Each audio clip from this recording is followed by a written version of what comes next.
I wanted the people that liked what I was doing to like what I was doing. I didn't want to be the Big Mac at McDonald's that everybody enjoys. You want to be the McDLT. I want to be the And McDLT. some people are like, it's ill-conceived, Or and it's different. The Campfire with Mark Forward and Jonathan Torrens.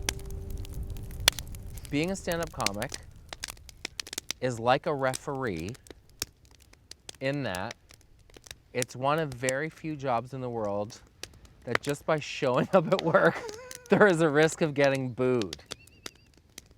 What kind of sicko wants to do that? I think the thing that drives anyone that likes to get a laugh is the first laugh they got.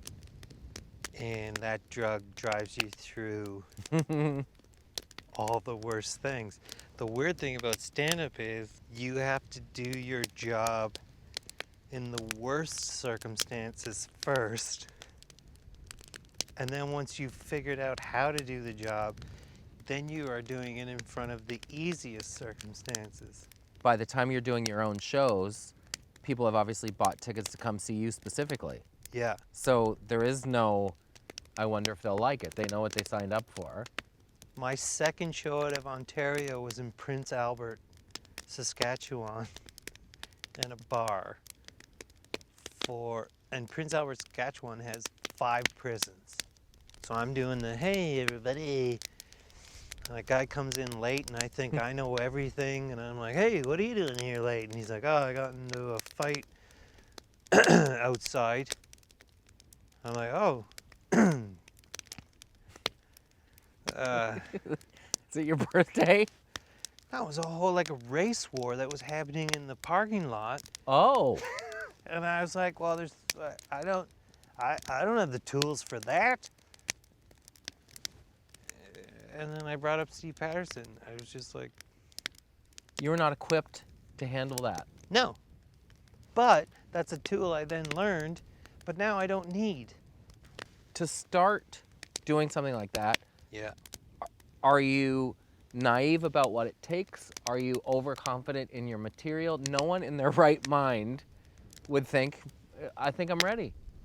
I don't think you know the path you're going to go down. Because if you did, you wouldn't. You wouldn't go. Did you ever almost quit? Oh, yeah. Or you actually have quit Have quit. half a dozen times? Yeah. or more. I wrote an article about it. I think that might be the first exposure I had to you, was reading the article about how you were quitting because audiences weren't respectful anymore and people were on their phones and people were talking while you were doing stand-up. Was it for the Globe and Mail? It was for the Toronto Star, and January 1st of that year, I started tweeting that I was quitting stand-up comedy that year, and I was just doing it as a joke, like, this will be my last year, because no one knew who I was and no one cared. So I thought it was pretty funny to wrap it up to my 800 followers on Twitter. And then this guy from the Toronto Star contacted me, who I didn't know followed me, and said, do you want to write a story about it? And I was like, yeah, I've been in stand-up for 10 years and this is the first story. So I wrote it. They paid me $500. It was like an op-ed. Everyone misconstrued it a bit for me. Mostly it was about, like, in that time when I wrote it, Dane Cook was huge. Larry the Cable Guy was huge. No one knew who Zach Galifianakis was. No one knew who Louis C.K. was. No one was paying attention to those guys. And if you go back and read that article, I actually say, like, why is no one paying attention to those guys? And then they became huge. So I created their careers. Is what's funny in Toronto funny in Prince Albert? I think funny's funny, but you have to twist it a little bit. You know, you have to twist it just a touch. I used to perform at the Rivoli in Toronto, and I used to perform at Yuck X in Toronto. And something would work in Yucks, and then something wouldn't work in the trendy Rivoli. Because the audience was more sophisticated? No, I just think people think when they're in a different environment, they're different people. Does that make sense? Like when you're in a McDonald's, you feel different than when you're in the keg, right? True. So when you're in McDonald's, you're like, "Pff, whatever. Oh, okay, this is, well, I guess I'll be okay because the condiment section's a bit dirty, right? Go on. But when you're at the keg, you're like, I want a little bit Oh, better interesting. service and a little better So this. sophisticated Toronto audiences at the Rivoli it's the keg. They demand a certain level of service and they expect for that elevated price point. Yeah. Yeah, I just think that people go to a comedy club expect one thing and that go to an independent club expect something else. And finding the bleed between is... Does that dictate your performance?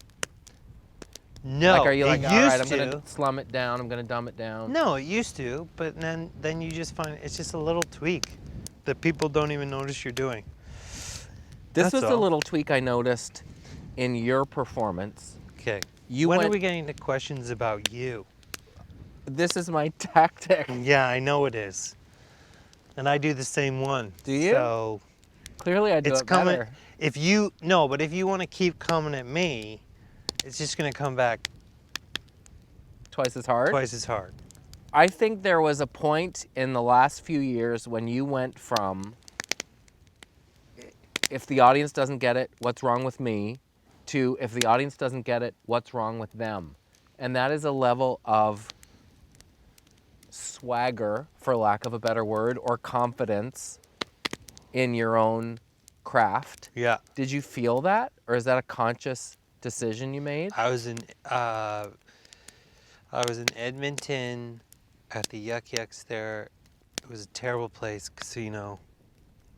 And I came off stage and Matt Billen, I said to him, God, half that crowd hated me.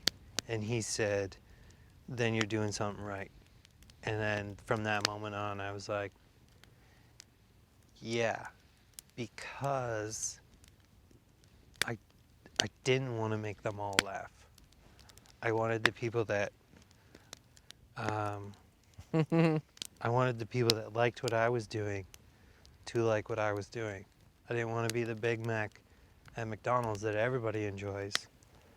You want to be the McDLT. I want to be the And McDLT. some people were like, it's ill-conceived, Or and the- it's different. the McRib that comes around once in a while. Or the McLobster that we have here. McLobster, the McPizza that came around for a bit that everyone's like, where'd it go? But don't you think that's true of comedy, period? Like, when I've worked on things that want to be all things to all people, it stops being anything to anyone. Yeah. And I would rather work on something that the people that like it, love it, but it's not for everybody. But don't you feel like that's what comedy's doing right now, where everyone's like, I'm so angry at this and this and this. It's just like, no, we used to just go, yeah, I don't care for that. I'm going to move on to this thing I did like. We always got to go out and go, ah, ah. I know. The problem is we're at a point in our history where everyone has to be an expert on everything.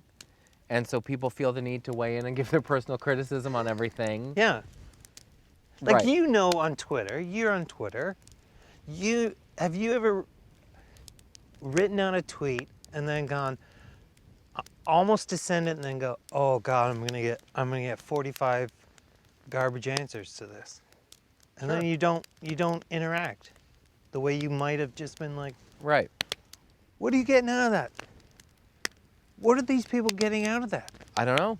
Are they just begging for your... Well, no, I think it's access. People are like, oh, I was joking around with that guy from Street Sense, which is a pretty weird boast. But it's always funny on Twitter when I go, like I'll respond the odd time where they really rub me the wrong way. I'll be like, oh, you seem really fun. And then they'll be like, oh, sorry, I was just trying to join in on the thing. And I'm like, so now I'm the bad guy. I know, that's and the I thing. I should have just said, oh yeah, that's just a guy. That's just a guy at home Trying to get in.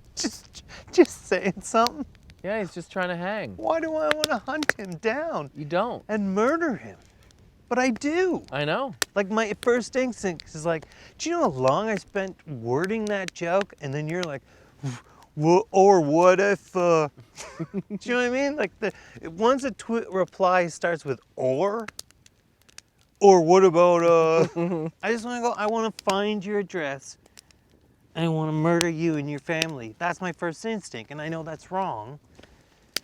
And then I realize, oh, that's just it's never ladies. Okay, so why? It's turning now. Okay. 25 years in the business? 30. 30. This year. Yep. How many of those years were you happy working? 30.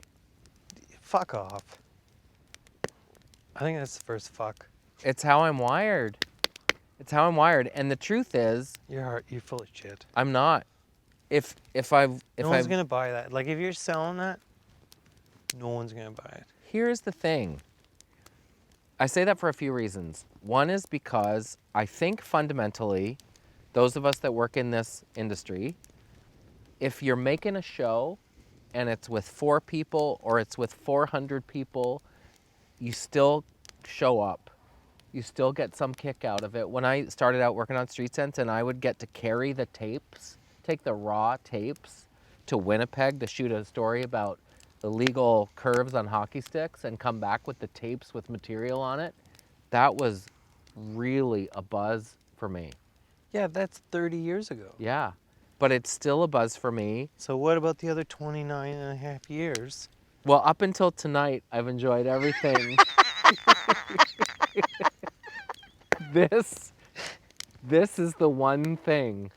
Okay, say our industry mattered in Canada. Like, Okay. say we cared about our industry and we were having it, like, this is the Screen Awards, all right? And we're honoring Jonathan Torrens for his 30 years, right? What would be the lowest point of those 30 years? Because you're going to go down that everyone that's ever worked with you doesn't have a better word to say about you. No one I've ever met that's ever worked with you has a better word to say about you. So I, as an interviewer, as Barbara Walters, have to crack through that bullshit and get to the real you, which is there had to be some bitter times. There had to be some times you weren't happy in 30 years. Because if you say no, you're a psychopath. No, I want to tell you 2 things. Okay. Season 2 of Street Sense, I started buying my own hype a little bit. Okay. True story, and I was lucky enough to have a bunch of surrogate parents on the crew. There was a cameraman named Al McPherson who'd been at CBC since the dawn of TV. And a couple of times he pulled me aside and had to say, like, that's probably enough of that, don't you think? And so there was 6 weeks in 1990 where I thought I was pretty hot on this consumer affairs show on CBC on Saturday mornings. Right. So got that worked out pretty quickly. If you look at the things I did early on, it was a consumer affairs show for kids on the public broadcaster on Saturday morning, sponsored by the Royal Canadian Mint. Didn't ever feel especially cool at the time. Okay. Then I did a talk show for teenagers on CBC, which also, most people were like, yeah, I see the last few minutes of that while I'm waiting for The Simpsons to come on. It never felt like 90210. But hang on, didn't you had good numbers on that show? So I think you're blowing a little. No, I'm just being honest. How long was Jonovision on? 5 years. And Okay. in retrospect, I can be very proud of that show, but at the time it was never like, it wasn't as cool as like the Much Music VJs or something. If we're looking for the low point in my story, there was some time when I was in Los Angeles when I went down there out of self-imposed exile. I turned 30. I'd been working on CBC for 15 years. Yeah. And I had a vision for doing a late night talk show in Canada. Slocko Klimke, who was the head of CBC at the time, didn't feel I had proven I could carry an audience by myself. So I went down to the States. I was under the impression that there would be kind of an open door policy for Canadians, the Mike Myers principle. Oh, you're here, we've been expecting you, when can you start? It wasn't quite like that. I wish someone had told me in hindsight that you sit around for a year before you even just kind of have your ducks in a row. I wasn't motivated by fame. I didn't want to be a star because my exposure to people that have that on an American scale, it just seems suffocating and limiting. That was never really what drove me. the thing that I liked about Canada is I could be a hybrid. I could do a bit of sketch, sort of a host, kind of an actor. But in the States, they want to know which one of those things are you. And I found that kind of frustrating. I wasn't sexy enough to be the wayward drifter in a movie of the week or the new mysterious guy. I was always pigeonholed as the gay guy at the store in the lobby of the office building, and the perv in the apartment next door, and the best friend, and you know what those are? Those are the best roles. Those Yeah. are the fun ones. Guy with a deep V-neck T-shirt. Who Yeah. cares? Yeah. All like those roles that you get all the time. Guys with a deep V-neck T-shirt, like the sexy guy I did in two, the stockroom. I did 2 movies of the week, and both of them were the same guy. They were, so movie of the weeks is always the girl is in love with the carpenter that's fixing up her house. Yeah. But she's still going out looking for people, going, where can I find someone? Right? Even though they've So had... you were bad date number 2 times 2? Yeah. I dated, yeah. I dated 2 women, and I was the same guy. I just played the same guy. Do you remember any of the lines? No, well, the one thing this guy did was he would check the tag on the back of their clothing, which I thought, that's a really creepy move. So I kind of liked that. So what does it say on IMDb? Tag guy? I think they had names. One of them was with the twins. The Olsen twins? No, the other twins. The Edison twins? No. Do you remember the worst audition you ever had? Yeah, it was for the Listerine bottle. Do you remember the Listerine bottle Yeah. was a thing? You tried out to be the bottle? Well, I walked in to the audition and they were like, can you put that motorcycle helmet on your head? Because I guess they couldn't visualize what it would look like if I was a Listerine bottle. And I said, no, I cannot. And then I left. I had one of those. I had a couple of those. I auditioned for a show called House Busters in California. Did I ever tell you this? No. Say you've suffered a recent tragedy in your home. Our team of psychics, feng shui experts, and interior designers will give your place a bit of a zhuzh and help you forget about like your roommate being murdered in your apartment, like atrocities. So the copy was like, Dennis, I know this is a really hard time for you, but have you thought about accent cushions? And I was like, I'm so sorry. Are you sure this is a show? It was like sort of early on in the dawn of reality shows that people were sort of scotch taping, like, ooh, what about a true crime reality show renovation thing? Yeah. It's so crazy. That was one, and I auditioned for a casino commercial too, where in a small room in Burbank, there was me and a guy who's like Larry from Three's Company, and I had to, he put on music to kind of get me in the zone, because I was gambling at a craps table that wasn't there, throwing dice that weren't there, and I won fictitiously. And he's like, I want to see you roll the dice down the thing, and then you win, and you're on a roll, and everybody's loving you, man. So I just want to see that kind of on your face. Yeah. So he turned up some music that was like jigga bumba bumba bumba digga bumba bumba. So I threw the dice down the thing, and they landed, and the noise that came out of my mouth was like, it was so sad in my heart. And the worst part is, in that city, you're driving 97 minutes back home. Yeah, a lot of time to think about it. And even worse, you get into a mindset where you're like, only took me 97 minutes. That's not bad. Yeah.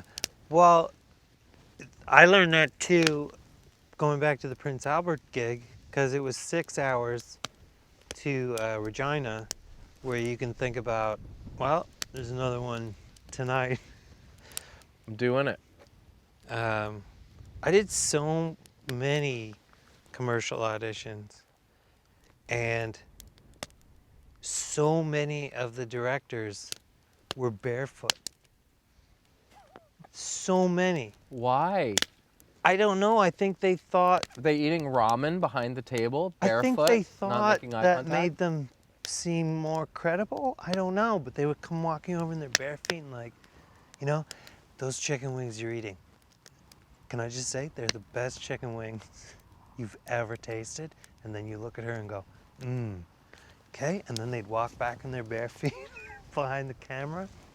You booked a lot of commercials, though. I did. I did 92. You know how many I've done? How many?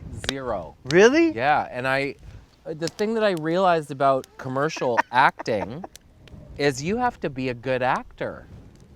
Yeah. Because I would do these things where I had to squat down and say, like, Scott's Turf Builder. Not too bad. And I'd need a tongue scraper because I didn't mean it. It didn't ring true. It didn't sound right. I hit a weird note. But to be fair, the time that I was doing them, I didn't have a lot of those, like, hold up the product. Because those ones I shit the bed. Because they were like, Mark, why are you making fun of the product? And I'm like, no, I'm not. I'm just saying the words you're saying. That's just my face. Yeah, it was like, I like this. And they'd be like, can you not?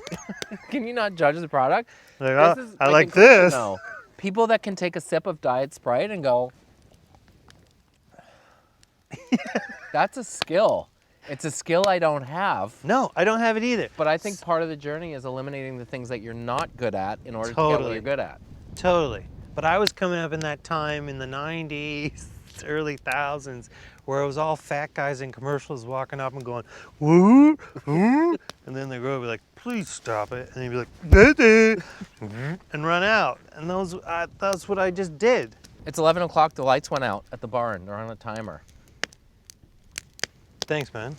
This is the latest I've been up in 7 years. Really? Yeah, you should take that as a compliment. That's the most aggressive. I should take it as a compliment I've ever heard. No, look, I'm just saying you should take it as a compliment. No, I know you're very secretive and you're very protective and... Am I? Is that how you perceive me? Secretive? No, not secretive. That's not the right word. I feel you have a lovely world that you like to keep safe and... Yep. I like to live in the quiet and I like to visit the noise. Yeah. I couldn't have either of those as my sole existence. I have a question. Have you always been the guy that has a saying for how you feel? About everything? Yeah, like when you were in grade 3 and the teacher was like, why aren't you doing your work? Were you like, well, I always say. Maybe. I might be that guy. I thought you were going to say, have you always been more comfortable in the country? So did you change the question? Yeah. Okay. When I was 19, I bought a place in the country with my street sense money. Yeah. And I remember driving down Spring Garden Road in Halifax on Labor Day weekend when all kinds of people my age, the youngsters, were coming to the city to go to university. Right. I was thinking, I'm making a terrible mistake. This is crazy. But don't you think if you play characters for a living and you want people to buy you as those different characters, the more of an impression they have of who you are as a person, the harder it is to come up with a character that's far enough away from who you actually are. Okay. So maybe I'm actually more like J-Rock and Robert Cheeley and whoever than I would care to confess. Let me ask you this. I've wandered many towns and cities with you. And when people go, hey, Jonathan, you're like, yeah, what's up? And you're very welcoming and very letting them in. So what are you talking about? My life by design has so little to do with that is such a small percentage of my job. My feeling is if people take half an hour to watch a show, I can take 5 seconds to say thank you. I understand that, but I'm just saying, if you're like saying, I want to distance myself from the public, you're very good with the public. I'm not saying I want to distance myself from the public. You told me you wanted to murder anyone that ever... I feel like you said that. I don't dislike the public at all. I love meeting people. I didn't say you dislike the public, did I? I said you wanted to distance yourself from the public. I don't even know if that's true. You okay, just said it. if we're breaking it down, Yeah. at the root of it, here's what it is. Okay. And you will beg to differ. I will not beg. Yes, you will. I will not beg. I'm shy. I know you are. I know this. I'm shy, so I live a very quiet life by design. My wife is my best friend. My kitchen's my favorite bar. My kids are my favorite humans. Okay. I was gonna say band or karaoke. Well, I live a very quiet, low-key existence by design. Right. How does that answer your question? I guess because the times when I'm not home, when I'm out in the public and I meet people, I'm genuinely happy to meet people. Because I suspect if I lived somewhere where it happened all the time, maybe the novelty would wear off, but it's such a small part of my life. I also think when you work in this industry, you start from what I call a dick deficit. People assume you're a dick. Right. So to get to, it's okay, requires some effort. And to get to, you know who I met who wasn't half bad is Jonovision. Okay, but let me ask you this question. Also in this industry, yeah, you're assumed to be a dick. But you've been doing it for 30 years. No one assumes you're a dick. Everyone assumes you're the nicest guy on set. Everyone assumes you're going to treat them the best. Is there pressure in maintaining that? Have there been times on set where you want to go, Jesus fucking Christ? Not really. I've never seen it with you. I don't know why you would. My wife's grandfather, who was 96 and passed away a couple years ago, I was up early to do a hit on Global News in Halifax. And I saw him at supper time and he said, "What's wrong with you? You don't have your usual spark." And I said, "Oh, I was up early for work." And he said, "You call that work, do you?" And I never forget that. And then he died that dinner? No, he died probably a year later. But it ain't digging ditches what we do.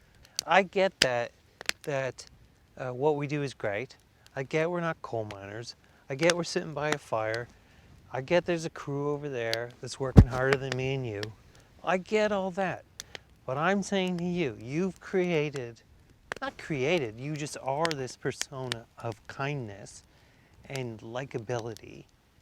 That has to be, some days, exhausting. But persona makes it sound like it's contrived. No, not contrived. I said, did you hear what I said? I slashed down that it's this thing. I said, you are this thing. But it must be tiring the days where you're a human being and it's the 30th day on this show and you might not be enjoying the character and you'd still love the crew and you're still the great guy you are. But you are just like, fuck, everyone would just shut the fuck up and I could just do my job and go home. Here's the honest truth. Great. I know that the work sometimes takes a long time. When it takes longer than it needs to, and after this long working in the business, I'm pretty aware of how long things need to take. When it takes longer than it needs to, I can get a little irritable. But I'm circumstantially irritable. It's usually hot, hungry, tired. So if you feed me, you crack the window, give me a 20-minute nappy, I'm probably good to go. That's great. Do you remember that day, because we worked on Mr. D, Yep.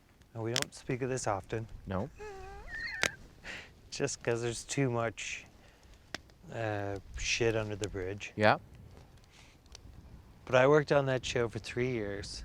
The only time I had fun was scenes with you. Yeah. And then you had this ability where, and you do it all the time, where I can see that you're enjoying what's happening. but you show no reaction. But I can see that you're enjoying it.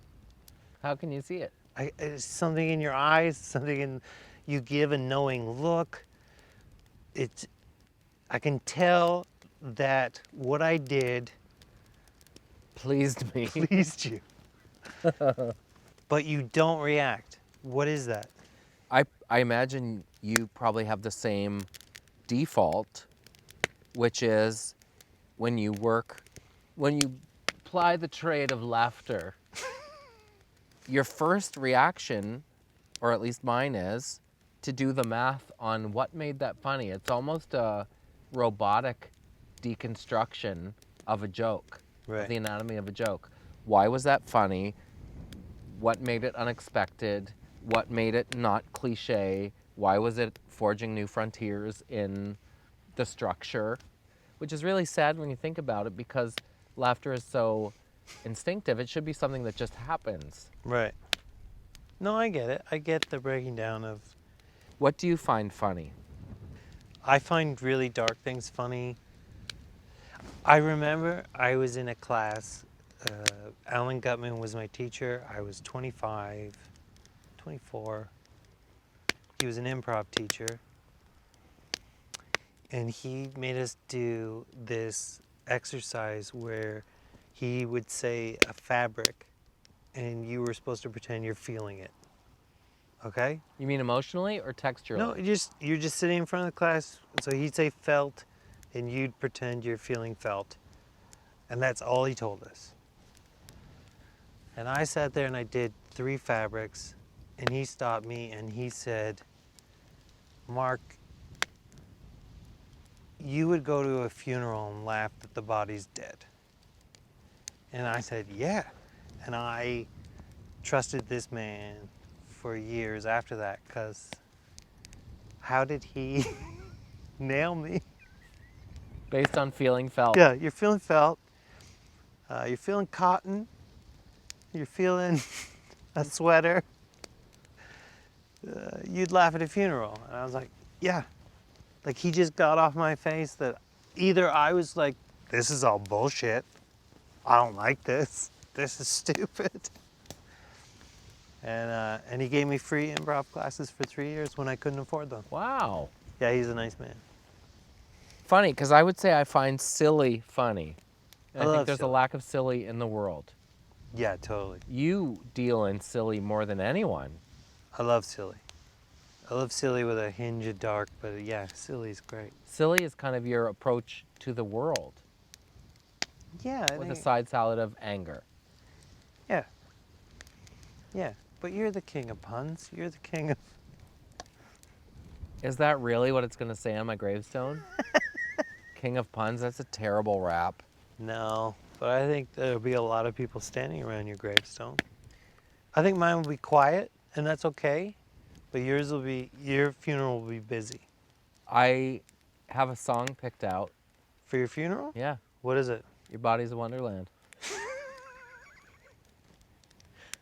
Can you imagine a somber occasion, people sitting in silence wearing black, and you hear doom bep, ba doom bep, ba doom bep, ba doom bep?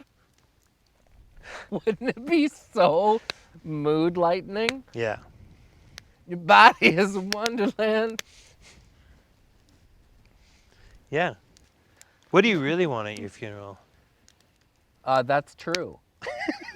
That is actually true. I have said that to Carol before. Your body's a wonderland.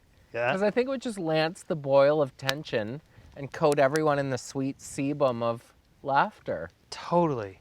I'd like a I think it's tilt-a-whirl?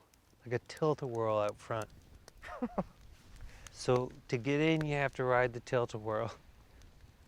Which is kind of a metaphor for life. Yeah, right? Deep. My kid asked me the other day, can you do whatever you want at your funeral? And I was like, yeah, you can do whatever you want. And he goes, I just want fart noises played the whole time. That's another good take on a funeral. From beginning to end. I said, you don't want anyone to say anything? He said, no. They come in, they sit down, just fart noises the whole time, and then they leave. What if it was your body's wonderland with those? Boom down, ba doom bap, ba doom bap. Wouldn't it be memorable great? funeral, bud. Here's what I think I'd like. Like, my casket's there, but it's a puppet. Right? Like And there's then- an orchestrated, the thing flies open and the yeah, puppet that and looks it like comes he up and sits goes, up, "Hey, buddy, thanks for coming to my funeral." and then someone comes out with a Just for Laughs gags waiver, and Can you everyone sign? has to Can you sign it. Can you sign? But honestly, like a marionette, like sits up and goes, "Hey guys, so here's what I want to tell you." And you've pre-recorded I pre-recorded the it, story? yeah. Oh my gosh. Right? What do you think? I think that's the part dark that you like. Your Like, my body's body's wonderland is like- the silly My part. body's been flushed down a toilet or whatever's happened there, but they buried the puppet.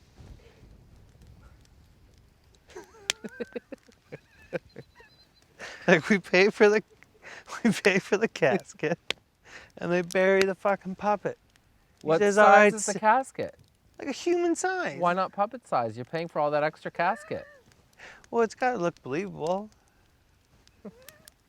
And the puppet's made of felt Yeah. because of your improv class. But no, he sits up and he says, "Hey, everybody, thanks for coming. Enjoy the sandwiches," which funeral sandwiches are the best sandwiches ever, right? Are they? Yeah, they're all cut off the crust, white bread, tuna, salmon. Well, there used to be a rumor when I was a kid that what kept like white bread fresh was embalming fluid.